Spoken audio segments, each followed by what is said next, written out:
So now here's a real thing, the calculation part, the most fascinating part, the reason why physics is physics, because it's physics. But anyway, they want us to calculate the magnitude of the tension in the string, and then also they want us to calculate 2.3.2, the angle theta of that drop, because if you pull it like that, you have to somehow bring it back to the horizontal, because they say everything like this is a linear motion, so we don't want angles, we have to, but you'll see how we do that. Anyway, maybe I'm being chachara, I'm being forward. Let's go back to where we're supposed to be now. So the string, they want us to calculate the magnitude of the tension, right? Let's do that. Now, here is a trick with most quantitative related subjects or modules. The information we have about P, it's valid enough for us to can try to calculate it before we can approach it. Otherwise, with Q, we don't have too much info yet. Until we get there, P is the very much usable source for us now to can get to the answer of the magnitude of the tension in the string. So, F net is equals to MA.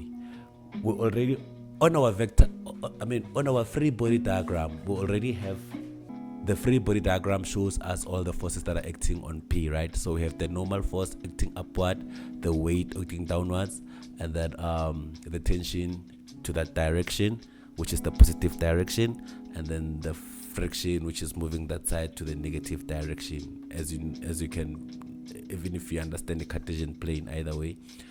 But here's the thing. In this case, we don't care about the weight and the normal force because it's zero because this thing is moving horizontally. There's no vertical movement. So somehow the force that is acting upwards is equals to the force that is acting downwards, whereby now the one on up minus the one down, and then it becomes zero because it's moving forward. That's another topic for another day. But we ignore on a horizontal motion or a linear motion, we ignore we don't even ignore them. Actually, they become zero because they are equal. Like the one acting up and the one acting down, they become equal, and then they minus each other way. But that's physics, right? Story for another day. But for now, just know that we only consider the two forces, the tension and the force, because they are the ones that are involved on the horizontal motion. Because this question, they are saying this force here is being pulled horizontal, so it's going.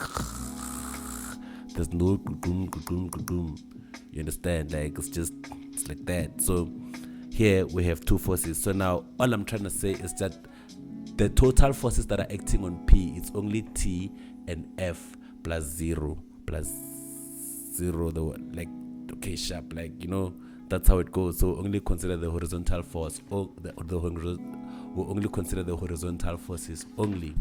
So in this case, we'll have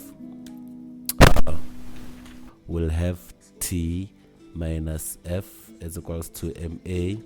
Now, if you check, we know the friction value, we know the value of the mass, we know the value of acceleration. It's been given to us.